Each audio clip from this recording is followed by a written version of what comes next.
Le sang coulait encore de ma tempe quand j'ai vu les yeux de mon cousin Étienne briller d'un triomphe froid. Comme si mon agonie n'était qu'un détail insignifiant dans son grand plan. J'étais morte. Étouffée par le poison qu'il avait glissé dans mon verre de Bordeaux lors de ce dîner familial à Paris.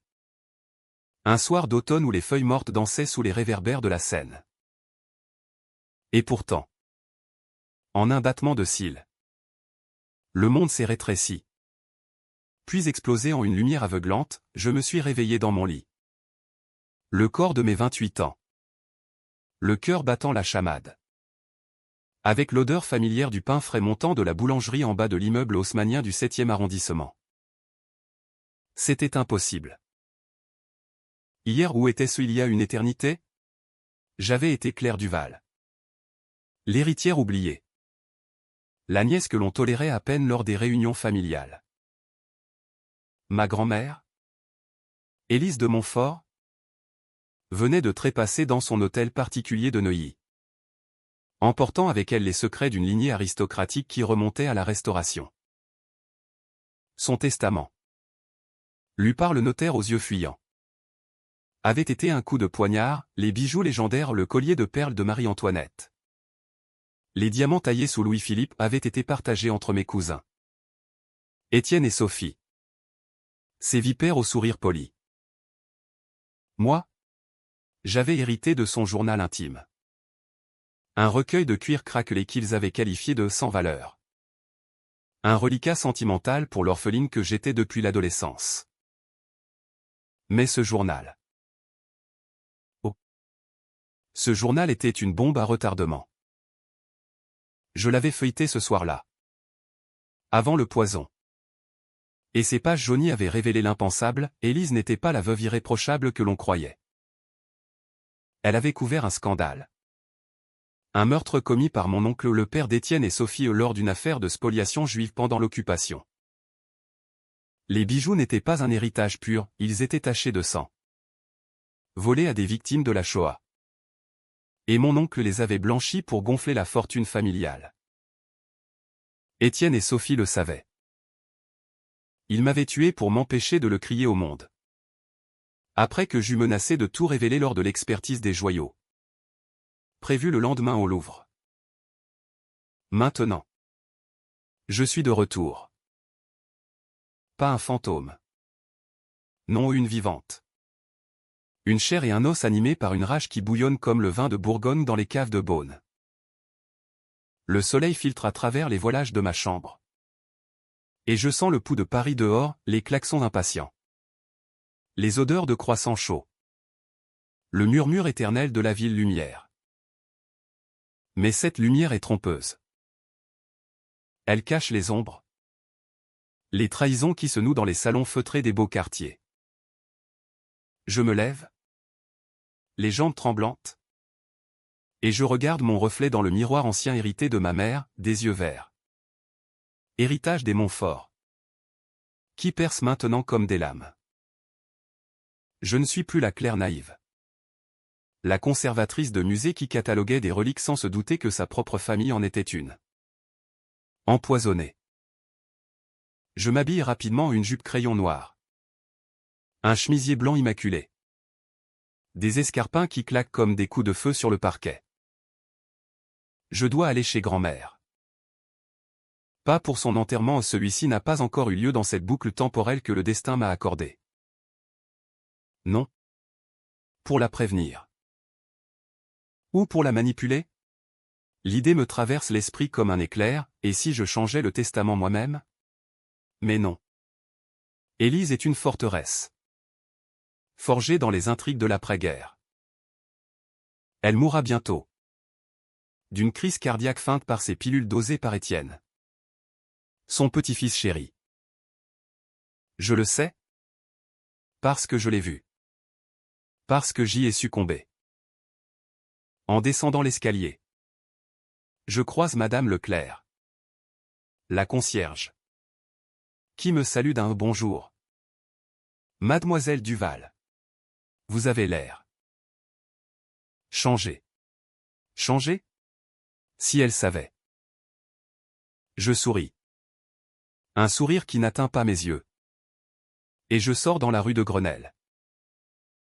L'air est vif, chargé de l'odeur des marronniers en fleurs, ironie du sort.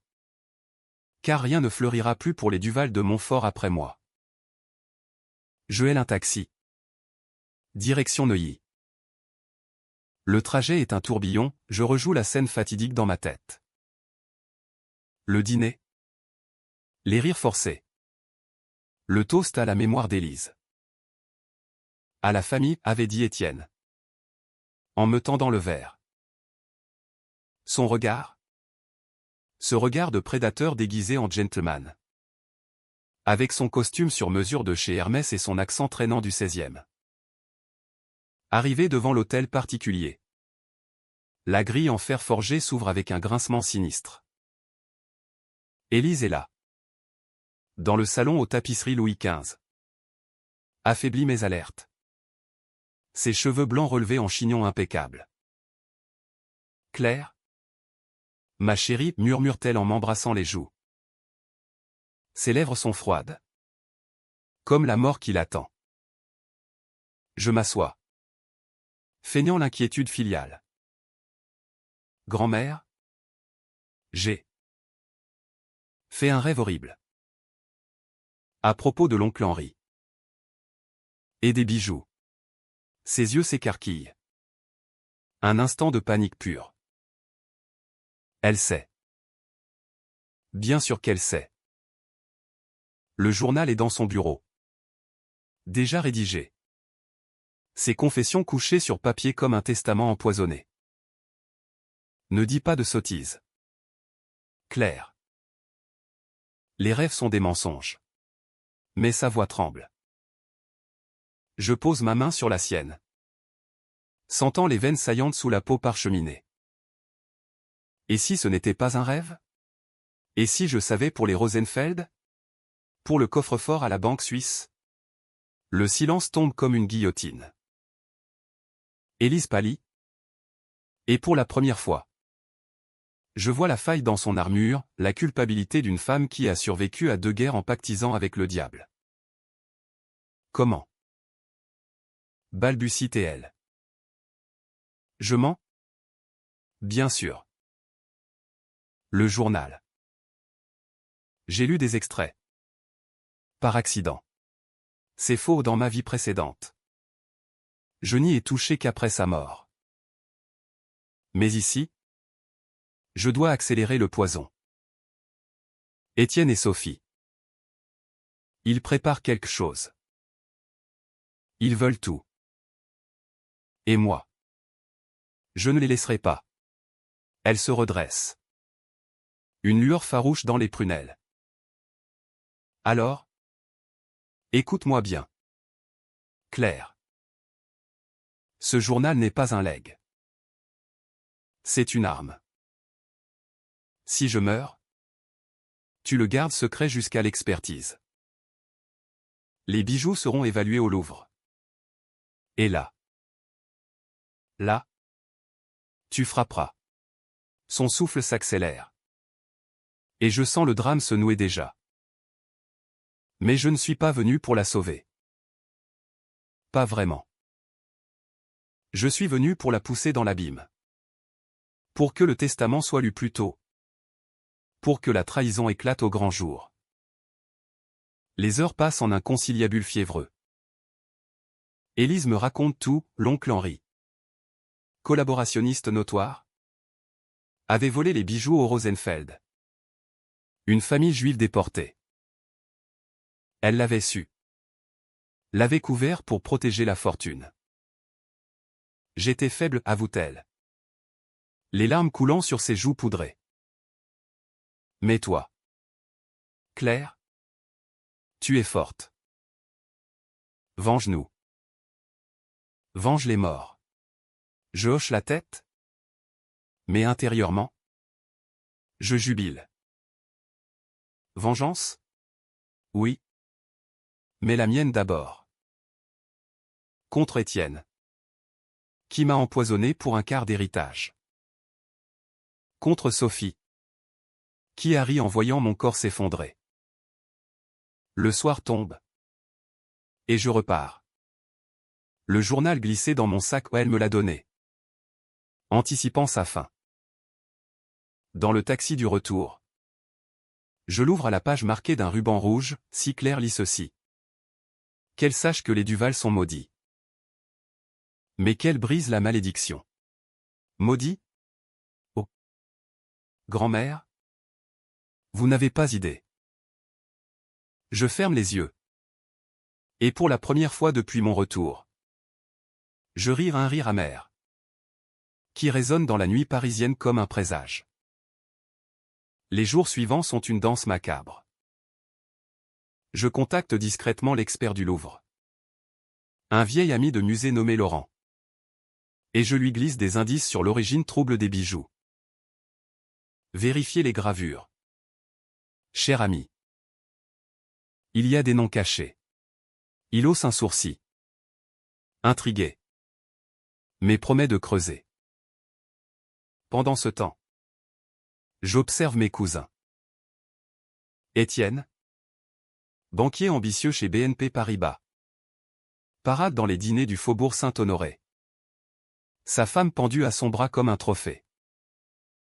Sophie, avocate aux tribunaux de la République, défend les puissants avec une éloquence venimeuse. Je les invite à un apéritif. Prétexte anodin, pour discuter de grand-mère. Ils viennent. Bien sûr. Avides de sonder mes intentions. Dans mon appartement. Sous les lambris du 18e. Nous trinquons au champagne mouette. À Élise, dit Étienne. Son sourire carnassier. Je souris en retour. Mais mes yeux sont des poignards. À la famille. Et à ses secrets. Sophie tousse. Mal à l'aise. Quel secret? Claire? Tu deviens paranoïaque depuis ton divorce. Divorce? Ah. Oui. Mon ex-mari. Un raté que Sophie avait introduit pour me ruiner. Une autre trahison. Peut-être réponds-je. Ou peut-être que le journal de grand-mère m'a ouvert les yeux. Sur les Rosenfeld. Par exemple. Le nom tombe comme une grenade. Étienne blêmit. Son verre tremble. Qu'est-ce que c'est que ces bêtises? Une fable de vieille femme. Mais je vois la sueur perler sur son front. Sophie change de sujet. Mais le mal est fait. La graine de la peur est plantée. Cette nuit-là. Seul. Je planifie. La vengeance ne sera pas un cri, ce sera un scalpel. D'abord, l'expertise. Ensuite, un scandale qui ébranlera les fondations des Duval. Mais une décision me hante déjà, dois-je impliquer la police? Accuser publiquement? Ou détruire de l'intérieur? Comme ils l'ont fait avec moi? C'est controversé. Immoral même trahir le sang pour du sang. Pourtant, dans les veines de Paris, la justice est une illusion. Un théâtre pour les riches. Je choisirai le chaos. Le poison de la mémoire me ronge autant que celui qui m'a tué. Chaque matin. En me réveillant dans ce corps rajeuni. Je revois la scène, mon corps convulsant sur le tapis perçant. Les cousins penchés sur moi avec des masques de fausse compassion. Appelant l'ambulance trop tard. Un accident, avait murmuré Étienne à la police. Elle buvait trop depuis la mort d'Élise. Mensonge.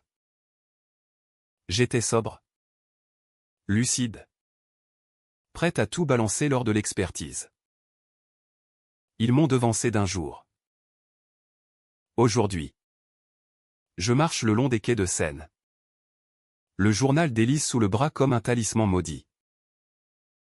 Les touristes s'agglutinent autour des bouquinistes. Ignorant que sous ces pierres polies gisent les os de 1000 trahisons françaises. Je m'arrête devant Notre-Dame. Encore en échafaudage après l'incendie, symbole parfait de résurrection douloureuse. Comme moi. Mon téléphone vibre, un message de Laurent. Claire? Venez au Louvre demain. Les bijoux arrivent pour expertise préliminaire. Et il y a quelque chose d'intéressant sur les perles. Mon cœur s'emballe. Les perles de Marie-Antoinette? Non. Celles des Rosenfeld. Gravées d'un verre discret que seul un œil averti repérera. Je réponds, parfait. Je serai là. Dites-moi tout. Mais je sais déjà. Le journal détaille, mon oncle Henri. En 1943. Avait dénoncé la famille juive pour s'emparer de leur coffre. Élise l'avait su. Avait gardé le silence pour les apparences. L'honneur des Montfort, écrivait-elle. Honneur? C'était de la lâchetise. Du calcul bourgeois. De retour chez moi. Je fouille les archives familiales que j'ai exhumées de l'appartement de ma mère. Mort prématurément à un suicide que je soupçonne maintenant d'être une autre œuvre d'Étienne. Des lettres jaunies. Des photos en noir et blanc, Henri en uniforme. Sophie enfant sur ses genoux. Étienne adolescent avec un regard déjà calculateur. Et puis, une lettre anonyme. Postée en 1945, les bijoux maudits vous entreront.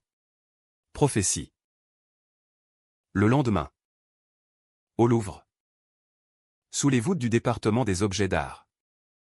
L'air est chargé d'une solennité presque religieuse. Laurent. Avec sa barbe grisonnante et ses lunettes cerclées d'or. M'accueille dans la salle privée. Regardez ça. Il dépose le collier sur un velours noir, perles irisées. Fermoir en or incrusté de rubis. Sous la loupe, le R gravé apparaît. Effacé mais lisible. Rosenfeld? N'est-ce pas, murmure-t-il. Je hoche la tête, feignant la surprise. Oui. Une famille disparue. Mon grand-oncle. Impliqué. Laurent fronce les sourcils. Claire? Si c'est vrai. C'est un scandale.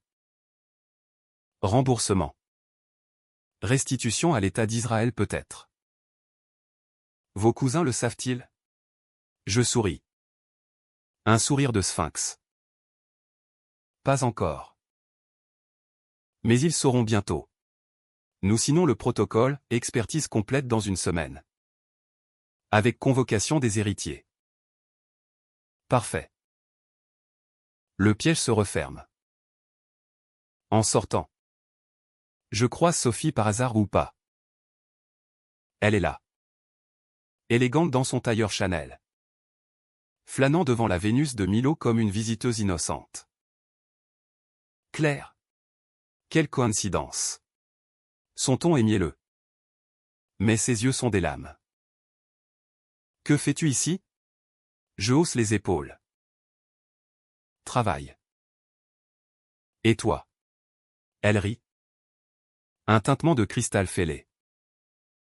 Oh. Rien. Juste.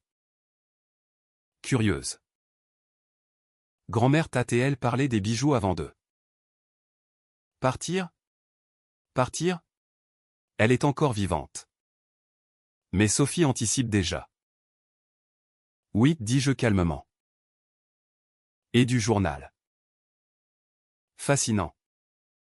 N'est-ce pas? Son sourire se crispe. Un vieux ramassis de souvenirs. Sans valeur. Les mots qu'ils ont prononcés à l'enterrement, mon enterrement. Dans l'autre vie. Je sens la bile monter. Peut-être. Ou peut-être une mine d'or. Ou de scandale. Je la laisse là. Pantelante. Et je m'éloigne. Le cœur gonflé de cette petite victoire. Mais la tension monte. Ce soir, Étienne m'appelle. Claire? Ma chère. Pas son dîner. Chez l'ami Louis. Comme au bon vieux temps. Le bon vieux temps? Quand il me toisait comme une parente pauvre? J'accepte. Bien sûr. C'est l'occasion. Le restaurant, niché dans le Marais, est un bastion de la bourgeoisie, nappe blanche. Steak frites. 20 millésimés. Étienne est seul au Sophie indisposé. Menteur. Au dessert, il attaque. Écoute. Claire. Pour le testament. Grand-mère est faible. Peut-être qu'on pourrait arranger les choses. Les bijoux? C'est pour la famille unie. Son ton est conciliant. Mais ses yeux trahissent la menace. Je sirote mon armagnac. Savourant l'instant. Arrangé? Comme tu as arrangé le suicide de maman? Il sursaute. Quoi? C'est absurde. Mais je sais, une pilule forcée. Un alibi en béton. Absurde? Comme le poison que tu prépares pour Élise. Ou pour moi. La prochaine fois. Les mots sortent. Cru. Controversé. Dans ce Paris policé. On ne hurle pas les crimes en public. Les autres dîneurs nous jettent des regards obliques. Étienne pâlit. Tu délires. Si tu parles ainsi à l'expertise. Je me penche. Voix basse comme un serpent. L'expertise révélera tout. Les Rosenfeld. Le vol. Ta collaboration imaginaire. Mais réelle dans l'ombre. Il se lève. Renversant son verre. Salope, siffle-t-il. Puis. Plus fort, attends-toi à des ennuis. Il part. Et je reste. Triomphante mais seule. Dehors. La pluie fine tombe. Lavant les pavés. Je rentre à pied. Trempé. L'esprit en feu. La vengeance est en marche. Mais elle exige des sacrifices. Dois-je alerter la presse? Le Figaro. Peut-être. Avec un leak anonyme? C'est immoral? Détruire une réputation sans procès. Mais la justice française est lente. Corrompue par les liens du sang. Non. Je frapperai fort. Sans pitié. Les jours suivants. Élise s'affaiblit. Je la visite quotidiennement. Lui lisant des passages du journal pour la tourmenter ou la libérer? Tu aurais dû parler plus tôt, lui dis-je un après-midi. Alors que le soleil couchant teinte les vitraux du salon en rouge sang. Elle tousse. Un râle humide. Et toi? Claire? Quelle est ta faute?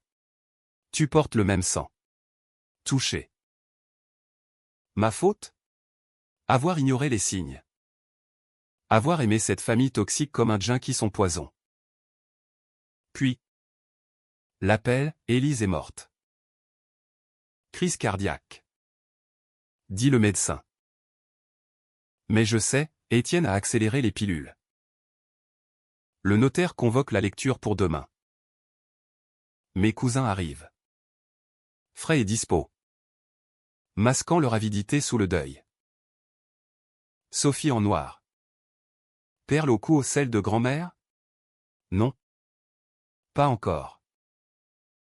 Étienne? Grave. Serre ma main, condoléances. Cousine. Je serre en retour. Assez fort pour lui broyer les os. Merci. Et que le meilleur gagne. La lecture est un théâtre. Le notaire? M. Bertrand. Déroule le parchemin, bijou à Étienne et Sophie. Journal à moi. Ils exultent en silence. Puis. Je me lève. Attendez. Il y a un codicille. Mensonge. Mais je sors le journal. L'ouvre à la page fatidique. Lisez ceci. Devant témoin. Le notaire pâlit. Les mots d'Élise, les bijoux sont volés. Restituez-les aux héritiers Rosenfeld. Le chaos éclate. Sophie hurle, fausse. Élise délirait. Étienne bondit. Me gifle un geste qui, dans ce salon bourgeois, est un suicide social. Traîtresse. Je touche ma joue. Sentant le sang. Non. Vengeur. La police est appelée par moi. Discrètement. L'expertise est avancée, le scandale couve. Mais ce soir, seul, je pleure. Pas pour Élise. Pas pour les cousins. Pour moi. La Claire d'avant. Qui croyait à la famille. La vengeance est douce. Mais elle creuse un vide. Et si le twist était que je deviens pire qu'eux? Paris sous la pluie d'automne est une complice parfaite pour les machinations, ses ruelles sombres absorbent les murmures. Ses cafés enfumés abritent les complots. Après la lecture du testament. La nouvelle s'est répandue comme une traînée de poudre dans les salons du pouvoir, le gratin du 7e. Les avocats de la place Vendôme. Les journalistes du monde tapis dans l'ombre. Scandale chez les Montfort-Duval, héritage nazi, titrait un article anonyme que j'avais leaké via un contact au Canard enchaîné. Ironie, le journal satirique. Ce vieux rabat-joie de la République devenait mon porte-voix. Étienne et Sophie contre-attaquent. Bien sûr. Une plainte pour diffamation est déposée contre moi. Avec Sophie en tête d'affiche. Son cabinet d'avocats mobilisé comme une armée. Ma cliente nie toute implication, déclare-t-elle à la caméra de France 2. Son visage de madone offensée. Mais je sais, elle a fouillé l'appartement d'Élise la nuit de sa mort. Cherchant le journal pour le détruire. Trop tard. Je me réfugie dans mon musée. Le Petit Palais. Où les tableaux de Fragonard me narguent de leurs amours badins. Mes collègues murmurent, Claire? C'est vrai pour les bijoux? Je hausse les épaules. Feignant la dignité. La vérité sortira à l'expertise. Mais intérieurement, la tension me ronge. Des nuits blanches. Hanté par des visions, le visage d'Étienne penché sur mon cadavre. Son souffle, dort. Cousine. C'est fini. Pour contre-attaquer. Je creuse plus profond. Avec l'aide de Laurent. Je contacte un historien spécialiste de la Shoah. Le Pr. Moreau. Un rescapé indirect via sa famille. Nous nous rencontrons dans un bistrot anonyme près de la Sorbonne. Sous le portrait jauni de Sartre. Les Rosenfeld, dit-il. Feuilletant des archives jaunies. Isaac et Rachel. Déportés d'Auschwitz. Leur fille. Myriam. A survécu et témoigné en 1985. Les bijoux? Décrit à l'identique dans son récit. Il me tend une photo, un collier identique. Porté par une femme aux yeux hantés. Si c'est le vôtre? C'est une restitution majeure. Je photocopie tout. Et le soir même. J'envoie un dossier anonyme au procureur de Paris. Décision controversée, contourner la famille pour impliquer l'État. Trahir le sang du Val au profit d'étrangers? Dans ce pays où l'honneur est une relique. C'est du blasphème. Mais les Rosenfeld ne sont pas étrangers, ils sont les victimes. Et moi? Leur vengeresse improbable. Le clash arrive lors d'un dîner familial forcé au nom. Un sommet chez le notaire pour négocier. Étienne? Sophie. Moi. Et M. Bertrand comme arbitre. La salle est étouffante. Ornée de portraits ancestraux qui nous jugent. Claire. Tu ruines tout, siffle Sophie. Ses ongles laqués plantés dans la table. Ses accusations? Du délire. Papa était un héros de la résistance. Mensonge et honté, Henri était un collabo. Comme le prouve une lettre du journal, il a signé pour les Allemands. Pour les perles. Je riposte. Voix calme comme la scène avant la tempête. Héros? Demande au fantôme des Rosenfeld. Étienne explose, espèce de pute juive dans l'âme. Tu n'as jamais été une Duval. Le mot juive tombe comme une grenade antisémite. Dans ce Paris post-Veldachivé. C'est du poison pur. Sophie le retient. Mais le mal est fait. Je me lève, tremblante de rage. Et toi? Étienne? Le poison dans mon verre. C'était héroïque? Silence de mort. Le notaire blêmit. Quoi, balbutie-t-il. J'ai bluffé, je n'ai pas de preuve pour le poison. Seulement le souvenir de ma mort. Mais Étienne craque, c'était pour ton bien. Tu allais tout détruire. Aveu. Sophie hurle, ferme-la. Idiot. Chaos.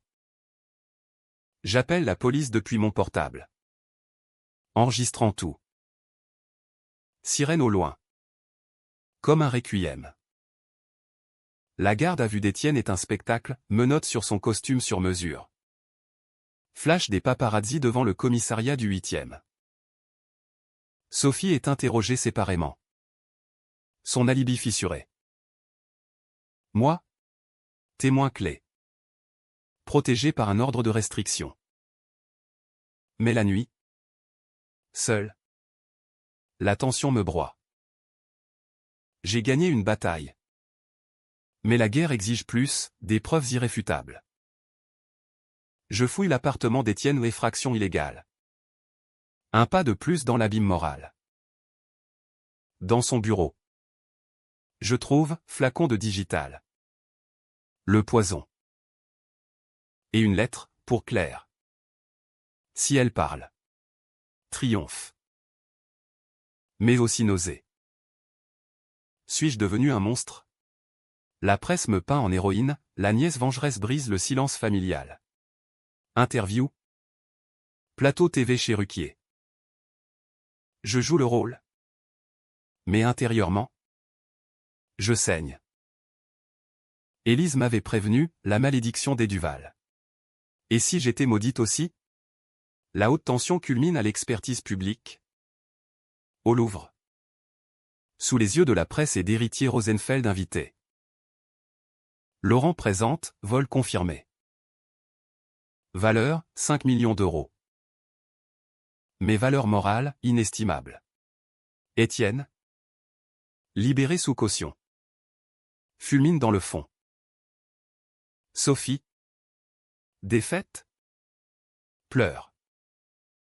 Twist mineur, elle avoue en privé. Me suppliant, pitié. Claire. J'ai une fille. Décision controversée, je refuse. Comme tu as eu pitié de moi. La restitution est ordonnée. Scandale national. Mais ce soir? Une menace, appel anonyme. Tu paieras. Claire. Étienne? Ou pire? Le scandale des Montfort-Duval consume Paris comme un feu de joie maléfique, éditoriaux dans le Figaro clamant honte sur l'aristocratie française. Manifestations sporadiques devant l'hôtel particulier de Neuilly. Où des activistes pro-restitution brandissent des photos des Rosenfeld. Moi. Claire Duval. Je suis au centre, interviewée par Arte. Portrait dans Elle comme la femme qui a brisé le tabou. Mais sous les applaudissements, la tension est une corde raide. Étienne est inculpé pour tentative de meurtre, le poison trouvé chez lui. Mon témoignage de vision, jeter le surnaturel. Bien sûr. Sophie, complice, risque la prison. Leur fille, ma nièce de 7 ans, est placée en foyer. Ironie cruelle, j'ai créé un orphelin. Comme ma famille l'a fait pour les Rosenfeld. Pourtant, la vengeance patine. Le procès traîne. Embourbé dans les couloirs du palais de justice. Où les avocats des Duval anciens de chez Gilles Loirette tissent des toiles d'araignée légales. Manque de preuves pour le meurtre, plaide-t-il. Meurtre? J'étais morte. Mais ici, je suis vivante. Et sans corps. Pas de crime. Frustration. Je décide l'illégal, engager un privé. Un ex-flic nommé Duval, ironie du nom haut pour creuser. Trouvez-moi le lien avec maman, ordonné je dans un bar miteux de Belleville. Il rapporte vite, ma mère n'a pas suicidé. Étienne l'a poussé du balcon.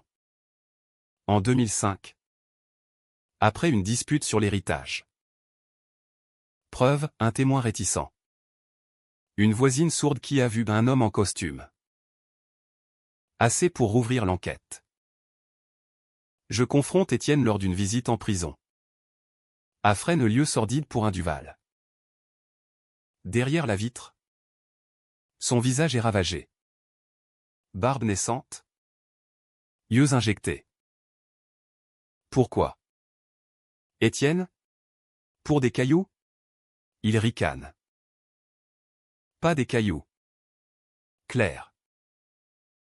Du pouvoir. Et toi? Tu étais l'obstacle. Toujours à fouiner. Avec tes airs de sainte Nitouche. Sainte? Non. Mes décisions sont grises, j'ai liqué des privés de Sophie. Ruinant sa carrière. Controversé? Absolument, violation de privacy dans une France obsédée par le RGPD. Mais la fin justifie les moyens. La presse s'emballe, la vengeance digitale de Claire Duval. Menaces affluent, lettres anonymes. Mort au traître. Je dors avec un spray au poivre. Paris redevenant jungle. Élisante mes rêves. Non comme fantôme. Mais comme miroir. Brise la malédiction, murmurait-elle. Mais en brisant les autres, je me brise. Une nuit. Ivre de Calvados. Je relis le journal, une entrée cachée. Sur moi. Claire est la clé. Elle porte le sang Rosenfeld de son grand-père. Un bâtard juif que j'ai nié. Twist, je suis à moitié Rosenfeld. Mon père. Le inconnu élevé par Élise. Était le fils illégitime d'Isaac. Les bijoux me reviennent de droit. Pas vengeance ou justice sanguine. Choqué. Je contacte Myriam Rosenfeld. Survivante. Via Moreau. Rendez-vous à Drancy. Mémorial sinistre. Elle est frêle. Yeux perçants. Ma tante Rachel portait ce collier à notre dernière Pâques. Je tends la main, je suis.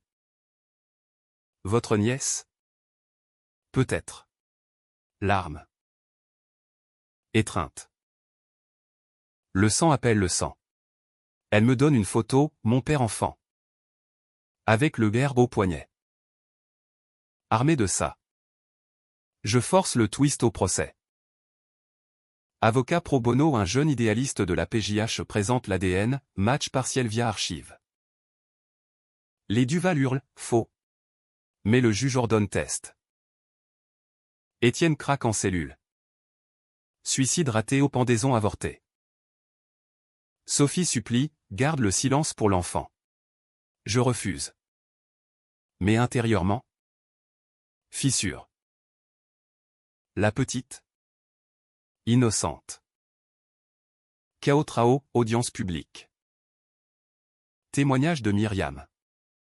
Ma voix brisée, j'ai ressuscité pour ça. Métaphore pour le public. Preuve déferle, poison. Meurtre de mère. Vol. Verdict imminent. Mais tension, Étienne s'évade? Rumeur. Je vis recluse. Ombre dans mon appartement. Décision finale, controversée au possible.